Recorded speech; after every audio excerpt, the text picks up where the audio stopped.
সরকার সংবিধান সংস্কার নয়, সংবিধান সংশোধন করতে চায়। এ বিষয়ে বিভ্রান্তির কোনো সুযোগ নেই বলে মন্তব্য করেছেন এলজিআরডি মন্ত্রী মির্জা ফখরুল ইসলাম আলমগীর। জাতীয় প্রেসক্লাবে অধ্যাপক এমাজউদ্দিন আহমেদের ৬ষ্ঠ মৃত্যুবার্ষিকী উপলক্ষে আয়োজিত স্মরণ সভায় তিনি একথা বলেন। মির্জা ফখরুল বলেন, সনদে রাজনৈতিক দলগুলো একসঙ্গে স্বাক্ষর করেছে, তবে গণভোট সংক্রান্ত একটি অংশ নিয়ে তাদের সঙ্গে আলোচনা হয়নি এবং উচ্চকক্ষের বিষয়েও বিএনপি কখনো একমত ছিল না। তিনি বলেন, প্রতিটি দল তাদের নিজস্ব নির্বাচনী ইশতেহার অনুযায়ী কাজ করবে বলে সনদে উল্লেখ রয়েছে, কিন্তু এখন বিষয়টির ভুল ব্যাখ্যা দেয়া হচ্ছে। বিরোধী দল জুলাই আন্দোলনকে রাজনৈতিক হাতিয়ার হিসেবে ব্যবহার করতে চায় বলেও অভিযোগ করেন মির্জা ফখরুল। বিরোধী দল যারা আছেন তারা অনেকে বিভিন্ন রকম মুখরোচক কথা বলে আপনার জনগণকে উত্তেজিত করবার চেষ্টা করছেন। জুলাই সনদ তো আমরা স্বাক্ষর করেছি একসাথে, যে সমস্ত দলগুলো আমরা আন্দোলন করেছি একসাথেই স্বাক্ষর করেছি, এবং জুলাই সনদে প্রতিটি অক্ষর আমরা বারবার করে বলছি যে আমরাই বাস্তবায়িত করব। ২৪শে গণঅভ্যুত্থানের পর নির্বাচিত নতুন জাতীয় সংসদকে ঘিরে মানুষের প্রত্যাশা অনেক বলে মন্তব্য করেছেন জাতীয় সংসদের deputy speaker barrister Kaiser Kamal. ফরিদপুরের ভাঙ্গায় সাংবাদিকদের প্রশ্নের জবাবে তিনি বলেন, জনগণের প্রতিনিধিত্ব ও গণতান্ত্রিক চর্চার সুযোগ বাড়াতে সংসদকে আরও কার্যকর করার চেষ্টা চলছে। তিনি বলেন, ২৪শের গণঅভ্যুত্থানে যারা আত্মত্যাগ করেছেন তাদের প্রত্যাশার প্রতিফলন ঘটানোই বর্তমান সংসদের লক্ষ্য।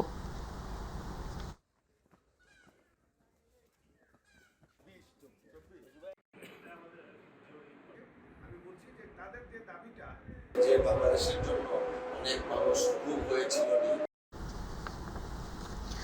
জামায়াতে ইসলামীর সেক্রেটারি জেনারেল অধ্যাপক মিয়া গোলাম পরোয়ার বলেছেন, জুলাই সনদ বাস্তবায়ন না করে দেশে রাজনৈতিক সংকট তৈরি করেছে বিএনপি।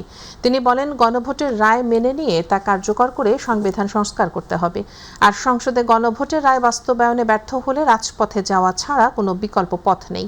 দুপুরে নরসিংদীর শিশু একাডেমি মিলনায়তনে বাংলাদেশ জামায়াত ইসলামী নরসিংদী জেলা আয়োজিত রুকন সম্মেলন ২০২৬-এ প্রধান অতিথির বক্তব্যে তিনি এসব কথা বলেন।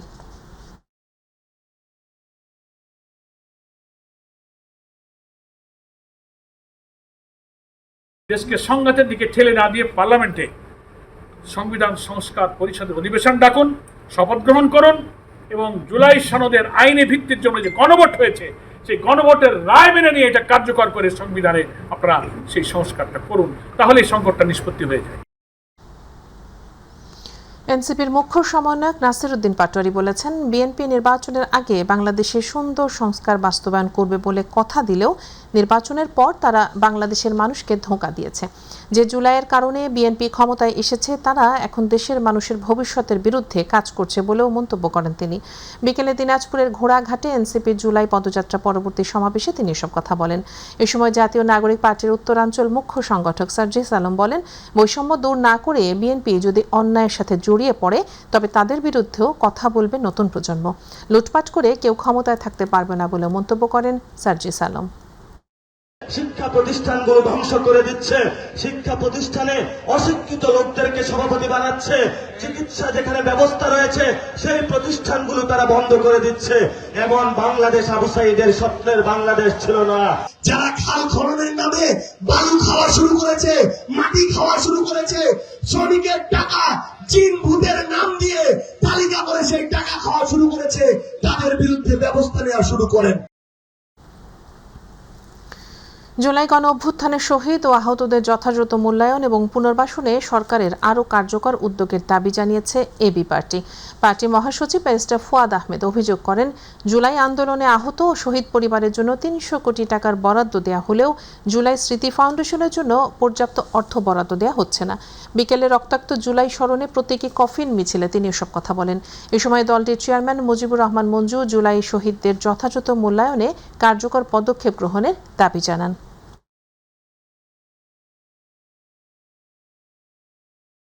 হাজারের উপর ইতিহাস খুব অল্প সময়ে ভ্যানিশ হয়ে যায়, এটা আমাদের শহীদদেরকে অসম্মান করে। এটা প্রকৃত শহীদদের তালিকা করে কোনো স্মৃতির স্তম্ভ আমরা এখন পর্যন্ত করতে পারি নাই। আমরা সরকারকে আহ্বান করছি যে ২৪শের গণ অভ্যুত্থানে যারা শহীদ হয়েছেন তাদের প্রকৃত কমিটি করে তাদের তালিকা ঠিক করেন। সকল কিছুর দায়িত্ব সংসদের। আমাদের আশা আকাঙ্ক্ষা, আমাদের প্রতিফলন, আমাদের চাওয়া পাওয়া, আমাদের এই রাষ্ট্রকে একটা গণতান্ত্রিক রাষ্ট্রে উন্নীতকরণ, আইনের শাসন কায়েমকরণ, বিচার বিভাগকে আলাদাকরণ, বৈষম্য দূরীকরণ, এই সব দায় দায়িত্ব এখন পার্লামেন্টের। বন্যার ক্ষত এখনও কাটেনি চট্টগ্রামে। শিক্ষা, যোগাযোগ, কৃষি ও জনজীবনে এর প্রভাব বিবেচনায় একদিকে অনির্দিষ্টকালের জন্য স্থগিত করা হয়েছে এইচএসসি ও সমমানের অবশিষ্ট সব পরীক্ষা, অন্যদিকে ক্ষতিগ্রস্তদের পুনর্বাসনে জোরদার করা হয়েছে সরকারি কার্যক্রম। দ্রুতই সরকারি বেসরকারি সহায়তা পৌঁছে দেওয়া হবে বলে জানিয়েছেন স্বরাষ্ট্রমন্ত্রী সালাউদ্দিন আহমদ। আতিকুর রহমান তিতাসের রিপোর্ট। বন্যা পরবর্তী পরিস্থিতির কারণে চট্টগ্রাম শিক্ষা বোর্ডের আওতাধীন এইচএসসি এবং মাদ্রাসা ও কারিগরি শিক্ষা বোর্ডের সমমানের অবশিষ্ট সব পরীক্ষা অনির্দিষ্টকালের জন্য স্থগিত করেছে বাংলাদেশ আন্তঃশিক্ষা বোর্ড সমন্বয় কমিটি। পরীক্ষার্থীদের মানসিক ও শারীরিক অবস্থা, ক্ষতিগ্রস্ত সড়ক যোগাযোগ এবং সার্বিক পরিস্থিতি বিবেচনায় এই সিদ্ধান্ত নেওয়া হয়েছে। নতুন সময়সূচি পরে জানানো হবে। এদিকে চকরিয়ায় ফাঁসিয়াখালীতে ত্রাণ বিতরণকালে স্বরাষ্ট্রমন্ত্রী সালাউদ্দিন আহমদ বলেন, দুর্গত এলাকায় ক্ষয়ক্ষতির সরকারি জরিপ চলছে, দ্রুতই ক্ষতিগ্রস্তদের কাছে প্রয়োজনীয় সহায়তা পৌঁছে দেওয়া হবে। বন্যা দুর্গত এলাকায়, বন্যা পীড়িত এলাকায় অসহায় মানুষদের পাশে যাতে আমরা আমাদের সাধ্যমতো সহযোগিতা নিয়ে উপস্থিত থাকতে পারি, সরকারিভাবে এবং বেসরকারিভাবেও দলীয়ভাবে আমরা সকল ব্যবস্থা নিয়েছি। অন্যদিকে পতেঙ্গায় ত্রাণ বিতরণ শেষে অর্থমন্ত্রী আমির খসরু মাহমুদ চৌধুরী জানান, পুনর্বাসন শেষ না হওয়া পর্যন্ত সরকারের সহায়তা অব্যাহত থাকবে। ইতোমধ্যে 40,000 পরিবারের মধ্যে চাল বিতরণ করা হয়েছে। পরবর্তী ধাপে দেওয়া হবে কৃষি উপকরণ। 75,000 পরিবারকে শুকনা চাল, ডাল ইত্যাদি দেওয়া হয়েছে। প্রায় 40,000কে রান্না বান্না করে খাওয়ানো হয়েছে। এই ধারা কিন্তু অব্যাহত আছে, এটা চলতে থাকবে। এরপরে পুনর্বাসন কার্যক্রম আরম্ভ হবে। যাদের বীজ দরকার, সার দরকার, ইত্যাদি ইত্যাদি যা প্রয়োজনীয় পুনর্বাসন কাজ এরপরে শুরু হয়ে যাবে। এদিকে মৎস্য, প্রাণী সম্পদ ও কৃষিমন্ত্রী আমিনুর রশিদ জানিয়েছেন, সাম্প্রতিক বন্যায় চট্টগ্রাম সহ 5 জেলায় মৎস্য খাতে 200 কোটির বেশি এবং প্রাণী সম্পদ খাতে প্রায় 77 কোটি টাকার ক্ষতি হয়েছে। ক্ষতি কাটিয়ে উঠতে ধান বীজ, গবাদি পশুর টিকাদান ও গোখাদ্য সহ সরকারি সহায়তা কর্মসূচি বাস্তবায়ন করা হচ্ছে। তো যাদের এখন পর্যন্ত বীজতলা রেডি হয় নাই, আমরা ইনশাআল্লাহ আগামী 15 দিনের মধ্যে আমাদের বীজতলা থেকে ধানের চারা উঠে তাদেরকে দিতে পারবো। আর যাদের বীজতলা আছে তাদেরকে আমরা বীজ সরবরাহ করছি। সো যেটার জন্য আগামীকাল থেকে আমরা এই সমস্ত গরুকে আমরা ভ্যাকসিন দেওয়া শুরু করব। পরিস্থিতি স্বাভাবিক না হওয়া পর্যন্ত শিক্ষা কার্যক্রম, ত্রাণ বিতরণ ও পুনর্বাসন সব ক্ষেত্রেই সমন্বিত উদ্যোগ অব্যাহত থাকবে বলে জানিয়েছে সরকার। আতিকুর রহমান তিতাস, মাই টিভি। স্বরাষ্ট্রমন্ত্রী সালাউদ্দিন আহমদ বলেছেন, শহীদ রাষ্ট্রপতি জিয়াউর রহমান হত্যা মামলার দণ্ডপ্রাপ্ত মুজাফফরকে সেনা হেফাজতে নেওয়া হয়েছে। তিনি বলেন যে আইনে শহীদ রাষ্ট্রপতি জিয়াউর রহমান হত্যা মামলার বিচার হয়েছিল, একই আইনে তার বিচার করা যেতে পারে। বিষয়টি সেনাবাহিনী খতিয়ে দেখছে। কক্সবাজারে এক অনুষ্ঠান শেষে তিনি সাংবাদিকদের এসব কথা বলেন।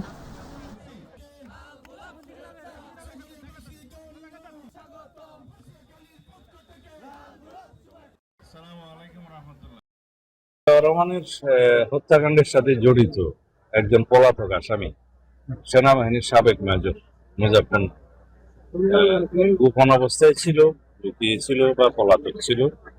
তার হদিশ পাওয়া মাত্র আমাদের শৃঙ্খলা রক্ষাকারী বাহিনী তাকে গ্রেফতার করেছে এবং সেনা হেফাজতে তাকে দেওয়া হয়েছে, যাতে যে আইনে তাদের একই সহযোগীদেরকে বিচার করা হয়েছিল সেই আইনে বিচার করা। রক্তের বিনিময়ে হলেও সাম্প্রদায়িক সম্প্রীতি ধরে রাখার প্রত্যয় ব্যক্ত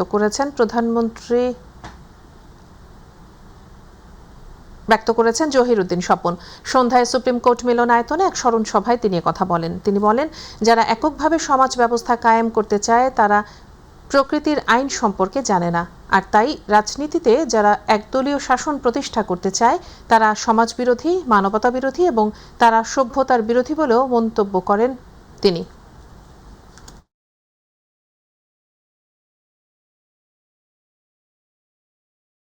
সকল ধর্ম, বর্ণ, পাহাড়ি, সমতল, ভাষা, বর্ণ সবকিছু নির্বিশেষে আমরা সকলে একসঙ্গে বাস করব। আমরা বাংলাদেশে সকলের অধিকার, সমান অধিকারকে আমরা নিশ্চিত করব। এর ব্যত্যয় আমরা ঘটতে দেব না। আগামী ৪৮ ঘন্টায় দেশের উত্তরাঞ্চলে বৃষ্টিপাতের সম্ভাবনা রয়েছে বলে জানিয়েছে আবহাওয়া অধিদপ্তর। আবহাওয়াবিদ AKM নাজমুল হক জানান, কোথাও কোথাও হালকা থেকে মাঝারি এবং ভারী থেকে অতি ভারী বর্ষণের সম্ভাবনা রয়েছে। এছাড়া ২২ জুলাই থেকে বৃষ্টিপাতের প্রবণতা আরও বাড়তে পারে বলেও জানান এই আবহাওয়াবিদ। আরও জানাচ্ছেন রাকিব হাসান। গত সপ্তাহের অতি ভারী বর্ষণে সৃষ্ট জলাবদ্ধতার রেশ কাটতে না কাটতেই আবারও ভারী বর্ষণের পূর্বাভাস দিয়েছে আবহাওয়া অফিস।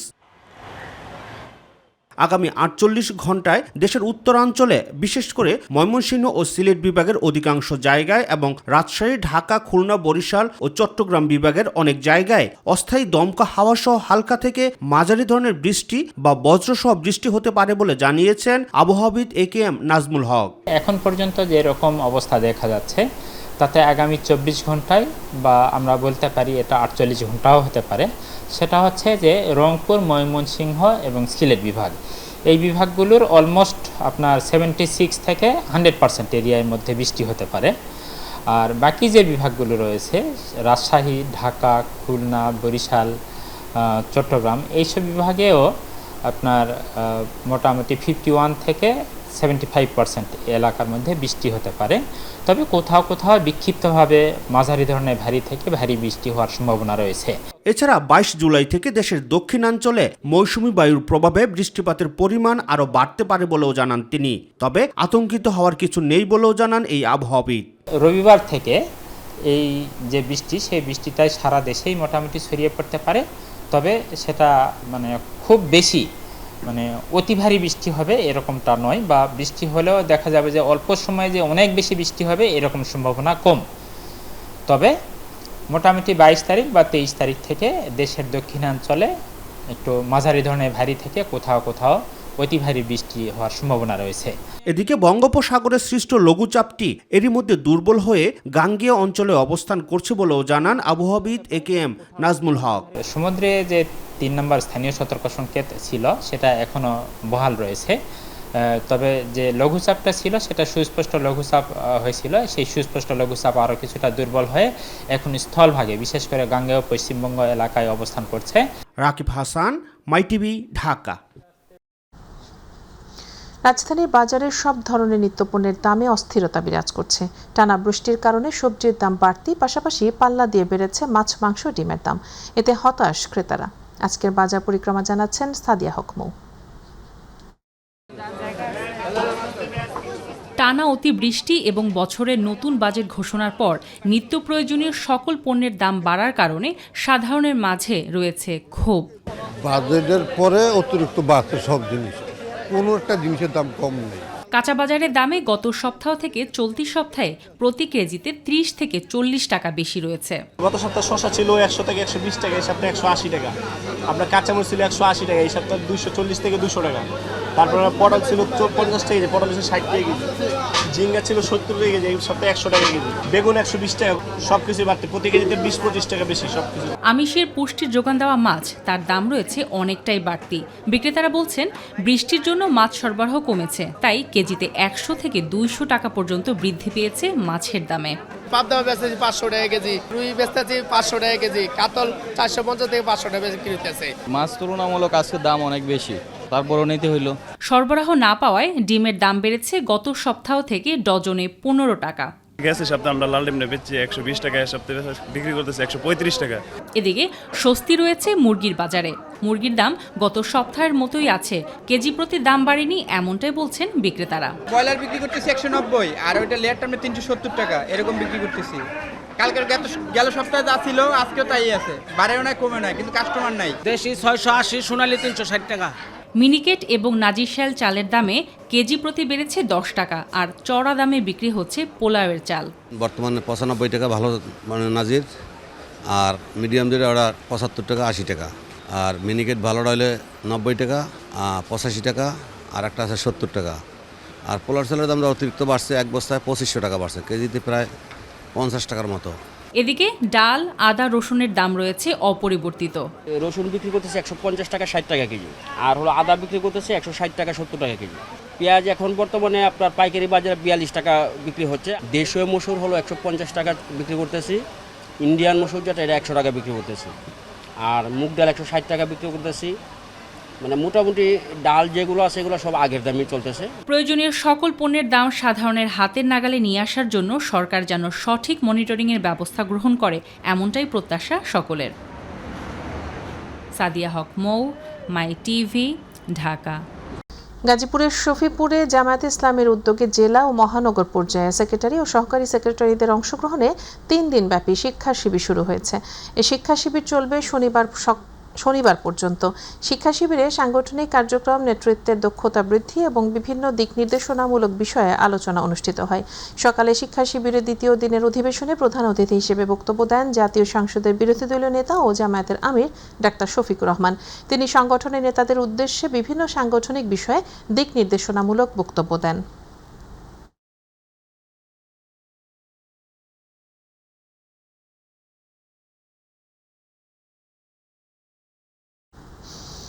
একদিকে খাল খনন রক্ষায় চলছে খনন কর্মসূচি, অন্যদিকে বরিশালে ঐতিহ্যবাহী খাল দখল, ভরাট আর বাঁধ দিয়ে চলছে নির্মাণ কাজ। পানি প্রবাহ বন্ধ হয়ে হুমকিতে পড়েছে কৃষি। বরিশালের প্রবেশদ্বার গড়িয়ার পাড়ের খালের চিত্র নিয়ে পারভেজ রাসেলের রিপোর্ট। যে খাল এক সময় ছিল মানুষের জীবন জীবিকার অন্যতম উৎস, সেই খাল এখন দখল আর দূষণে অস্তিত্ব সংকটে। পানি প্রবাহ বন্ধ হওয়ায় ক্ষতিগ্রস্ত হচ্ছে কৃষক, হারিয়ে যাচ্ছে বরিশালের ঐতিহ্য। প্রায় 6 মাস আগে বরিশালের প্রবেশদ্বার গড়িয়ার পাড়ের কলস গ্রামের ঐতিহ্যবাহী এই খাল খননে 2 পাড়ের অবৈধ স্থাপনা ভেঙে দেয় তৎকালীন সিটি প্রশাসক রায়হান কাউসার। এখানে কোনো প্রকার কোনো যানবাহন প্রবেশ করতে পারে না, যার কারণে আমরা সাময়িক বাঁধটা দিছি। আমাদের কালভার্ট নির্মাণ করা হয়ে গেলে আমরা বাঁধটা আবার খুলে দেব। সরকারিভাবে বলবে আমরা সরাই দেব, সমস্যা নেই। সরকারি জায়গা তো আমার রাখার কোনো সুযোগ নেই। তবে বর্তমানে খালের এক অংশ কাশীপুর ইউনিয়নের মধ্যে পড়ায় সেখানে বাদ দিয়ে নির্মাণ কাজ করছে একটি সিএনজি পাম্প কর্তৃপক্ষ। এতে বন্ধ হয়ে গেছে স্বাভাবিক পানি চলাচল। কেউ কেউ অল্প জমি কিনা খালের পাশ দিয়ে আটকাইয়া এরপরে বাড়িঘর করছে, এই জন্য পানিগুলো সরতে আসে না। অপরিকল্পিতভাবে এটা একটা নির্মাণ স্থাপনা নির্মাণ করতেছে, যার কারণে জলাবদ্ধতা তৈরি হইবে। একইভাবে পানি আটকে কেউ করছে মাছ চাষ, কেউ আবার ব্যবসা প্রতিষ্ঠান নির্মাণ করে দখলে রেখেছে পুরো খাল। এতে পানি পাচ্ছে না ওই এলাকার কয়েকশত কৃষক, হুমকিতে আমন মৌসুম। মানুষ বিচলা করতে পারতেছে না, বিভিন্নজনক মাছ চাষ করতেছে, যারা তাদের মাছ চাষে বিঘ্নিত করতে হচ্ছে পানির কারণে। এটা যে উদ্দেশ্যে কাটা হয়েছে আসলে কোনো উদ্দেশ্যই পূরণ হয় না, যে যার মতো করে খাল ব্যবহার করতে। খালে পানি না থাকলে বড় হুমকিতে পড়বে স্থানীয় কৃষক, দাবি উপপরিচালকের। আমরা সবসময় চেষ্টা করি যে আমাদের প্রশাসন আছে তাদের সাথে সহযোগিতা করে কৃষকরা যাতে পানির প্রবাহটা পায় এবং সেচ ব্যবহার করে যাতে তারা কৃষিকাজটাকে সামনের দিকে এগিয়ে নিয়ে যেতে পারে, সেই ব্যবস্থা আমরা গ্রহণ করার চেষ্টা করি। খাল রক্ষায় মানসিকতার পরিবর্তনের দাবি তোলেন বিসিসি পরিচ্ছন্ন কর্মকর্তা। আমরা আমাদের কাজ চালিয়ে যাই, জনগণ আমাদেরকে ওইভাবে মানে সহযোগিতা করে না, বিদায়ী আজকে দেখা যায় যে একটু বর্ষা হলে পানি মানে জলাবদ্ধতা হতে চায়। একদিকে খাল খনন করছে প্রধানমন্ত্রী, অপরদিকে সেই খালি বাদ দিয়ে নির্মাণ করছে কতিপয় ব্যক্তিরা। এ যেন দেখেও দেখছে না কেউ। নদী খাল বাঁচাতে হলে সংশ্লিষ্ট দপ্তরগুলো হবে আরও কঠোর, এ প্রত্যাশাই স্থানীয়দের। পারভেজ রাসেল, মাই টিভি, বরিশাল। দেশজুড়ে 24 ঘন্টায় হামের উপসর্গ নিয়ে আরও 1 শিশুর মৃত্যু হয়েছে। সেই সঙ্গে এই সময়ে নতুন করে আরও 1013 জনের শরীরে হাম এবং এর উপসর্গ দেখা গেছে। শুক্রবার স্বাস্থ্য অধিদপ্তরের হাম বিষয়ক নিয়মিত প্রতিবেদনে এ তথ্য জানানো হয়। স্বাস্থ্য অধিদপ্তর জানিয়েছে, গত একদিনে হামের উপসর্গ নিয়ে ময়মনসিংহ বিভাগে 1 জনের মৃত্যু হয়েছে। তবে এই সময়ে হামে আক্রান্ত হয়ে কারো প্রাণহানি হয়নি। সব মিলিয়ে গত 15 মার্চ থেকে শুক্রবার পর্যন্ত সারা দেশে হাম ও উপসর্গে মোট 780 জনের মৃত্যু হলো। এর মধ্যে হামের উপসর্গে 685 জন ও হামে আক্রান্ত হয়ে 95 জনের মৃত্যু হলো। এদিকে সারা দেশে 24 ঘন্টায় নতুন করে 140 জনের হাম শনাক্ত হয়েছে।